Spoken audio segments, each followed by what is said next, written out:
ত্রয়োদশ জাতীয় সংসদ নির্বাচন ঘিরে সবচেয়ে বড় চ্যালেঞ্জ এখন আইনশৃঙ্খলা পরিস্থিতি নিয়ন্ত্রণ। রাজনৈতিক বিরোধকে কেন্দ্র করে টার্গেট কিলিং, মব সন্ত্রাস আর অস্ত্রের ব্যবহার বেড়েছে। ওসমান হাদির পর সবশেষ বুধবার রাতেও রাজধানীতে স্বেচ্ছাসেবক দলের নেতা মোসাব্বিরকে প্রকাশ্যে গুলি করে হত্যা করা হয়।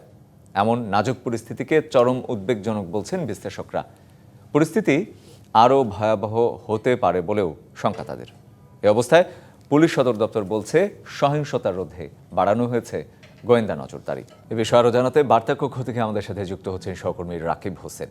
রাকিব, আপনার প্রতিবেদনটি আমি দেখলাম এবং আপনার প্রতিবেদনের শুরুতেই আপনি যেটি বলেছেন যে নির্বাচন ঘিরে আইনশৃঙ্খলা বাহিনীর পরিস্থিতি আসলে যেটি নিয়ন্ত্রণ করার কথা বলেছে সেটি এখন সবচেয়ে বড় চ্যালেঞ্জ। আপনার কাছে আমার প্রশ্ন থাকবে যে আইনশৃঙ্খলা বাহিনীর কর্মকর্তাদের সাথে কথা বলেছেন, তারা আসলে ঠিক কতটা প্রস্তুত? কারণ নির্বাচনে খুব বেশি সময় নেই, নানা কারণেই আসলে উদ্বেগ তৈরি করেছে। ঠিক কতটা প্রস্তুত আইনশৃঙ্খলা বাহিনী, তারা কি বলছে? দেখেন, অন্তর্বর্তী সরকার ক্ষমতা গ্রহণের পর থেকেই কিন্তু আপনার আইনশৃঙ্খলা পরিস্থিতি চ্যালেঞ্জের মুখে পড়ে এবং সরকার এবং আইনশৃঙ্খলা রক্ষাকারী বাহিনী কিন্তু নানামুখী পদক্ষেপ গ্রহণ করে এবং নানামুখী পদক্ষেপের কারণে কিন্তু পুরোপুরি আইনশৃঙ্খলা পরিস্থিতি উন্নতি করা সম্ভব হয়নি। সেটা আমরা বিগত বছরে আমরা দেখেছি যে নানা জায়গায় সহিংসতার ঘটনা ঘটেছে এবং হত্যাকাণ্ড সংঘটিত হয়েছে।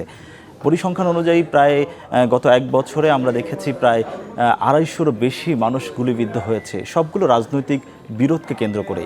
এবং এর ভিতরে কিন্তু 119 জনের মতো মৃত্যু হয়েছে, যারা মারা গেছেন। আপনাকে একটা বিষয় একটু জানাতে চাই যে এই যে গত বছরের যেই আসলে যে সহিংসতা, যেই সন্ত্রাসী কর্মকাণ্ড, সেই বিষয়গুলোর পরে পরবর্তী টাইমে যখন এখন নির্বাচন ঘনিয়ে আসছে, মানে নির্বাচনের আর বেশি দিন বাকি নেই, অর্থাৎ এই সময়ে নতুন বছরে এই সময়টা আসলে আইনশৃঙ্খলা নিয়ন্ত্রণ করা অনেকটা বেশি চ্যালেঞ্জ। কারণ গোয়েন্দা তথ্য বলছে যে এই সময় রাজনৈতিক সহিংসতা বাড়তে পারে, একই সঙ্গে অস্ত্রের যে ব্যবহার, অর্থাৎ জুলাই আগস্টে থানা থেকে যেসব অস্ত্র লুট হয়েছে সেসব অস্ত্র 15% অর্থাৎ 15% এখনও উদ্ধার করা সম্ভব হয়নি। তার মানে এই অস্ত্রগুলো বিভিন্ন অপরাধীর কাছে রয়েছে এবং অপরাধীদের কাছে থাকার কারণে যেহেতু উদ্ধার হয়নি, একটা সংখ্যাই কিন্তু থাকছে যে এইসব অস্ত্র কিন্তু আসলে অপরাধীরা ব্যবহার করে সন্ত্রাসী কর্মকাণ্ড পরিচালনা করতে পারে।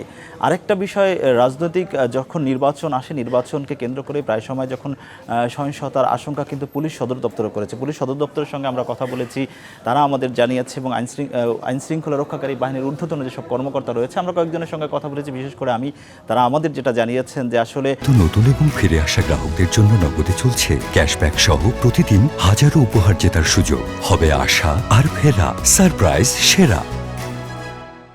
সহিংসতার আশঙ্কা তারা করছেন, তবে সেটা কাটিয়ে উঠে এবং সুষ্ঠু এবং সুশৃঙ্খলভাবে দেশ পরিচালনা এবং এর সঙ্গে আইনশৃঙ্খলা উন্নতি কীভাবে করা যায় সেই বিষয় নিয়ে তারা ইতিমধ্যে কিন্তু পদক্ষেপ গ্রহণ করেছেন। একই সঙ্গে তারা কিন্তু গোয়েন্দা নজরদারি বাড়িয়েছেন এবং তারা বলছেন যে অপরাধী এবং অপরাধ দমনে তাদের কোনো ছাড় নয়। আর জানাতে রয়েছে রাকিব, একটু থামিয়ে যদি জানতে চাই, যেটি হচ্ছে আপনি বিশ্লেষকদের সাথে কথা বলেছেন, নির্বাচন বিষয়ে যারা ভাবছে তাদের সাথে কথা বলেছেন, এই যে আইনশৃঙ্খলা পরিস্থিতি নির্বাচনের 1 মাস আগে, সেটি আসলে নির্বাচনে কী ধরনের প্রভাব ফেলবে?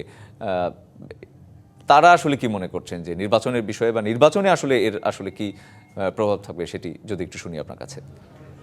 বিশেষজ্ঞরা যেটা আমাদের জানিয়েছেন, আমরা একাধিক বিশেষজ্ঞের সঙ্গে কথা বলেছি, তারা আমাদের যেটা জানিয়েছেন যে আসলে নির্বাচন কেন্দ্রিক যে সহিংসতার আশঙ্কা তারা করছেন, সেই সহিংসতার মাত্রা কিন্তু বাড়তে পারে। তার মূল কারণ হচ্ছে যে আইনশৃঙ্খলা যেই পরিস্থিতি সেটা কিন্তু আসলে উন্নতি হয়নি, কাঙ্ক্ষিত যেই উন্নতি হওয়ার কথা সেটা হয়নি।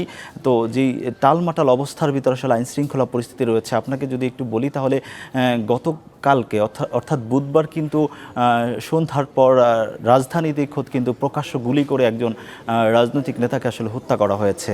তো এই ঘটনা এর আগে এই বছরই অর্থাৎ 2 জানুয়ারি আমরা দেখেছি যে মব চালিয়ে অর্থাৎ বসুন্ধরা এলাকায় মব সহিংসতা করে একজন আইনজীবীকে হত্যা করা হয়েছে, সেটা প্রকাশ্যে। তো এই ধরনের ঘটনাকে তারা উদাহরণ হিসেবে বলছেন যে আসলে যদি এখন একটা কঠিন পদক্ষেপ না নেয়, আইন শৃঙ্খলা বাহিনীকে যদি সক্রিয় ভূমিকা পালন না করে, শুধু মাঠ পর্যায়ে তারা দায়িত্ব পালন করলে সেই বিষয়টা আসলে অপরাধ নিয়ন্ত্রণ এবং সহিংসতা কমানো সম্ভব নয়। সেক্ষেত্রে গোয়েন্দা নজরদারি যেরকম বাড়াতে হবে, একই সঙ্গে যেসব সদস্য অর্থাৎ আইন শৃঙ্খলা রক্ষাকারী বাহিনীর যেসব সদস্য মাঠে থাকবেন তাদের আসলে চোখ কান খোলা রেখে কাজ করতে হবে, অপরাধীরা যাতে একদম। কোনোভাবেই মাথাচাড়া দিয়ে উঠতে না পারে।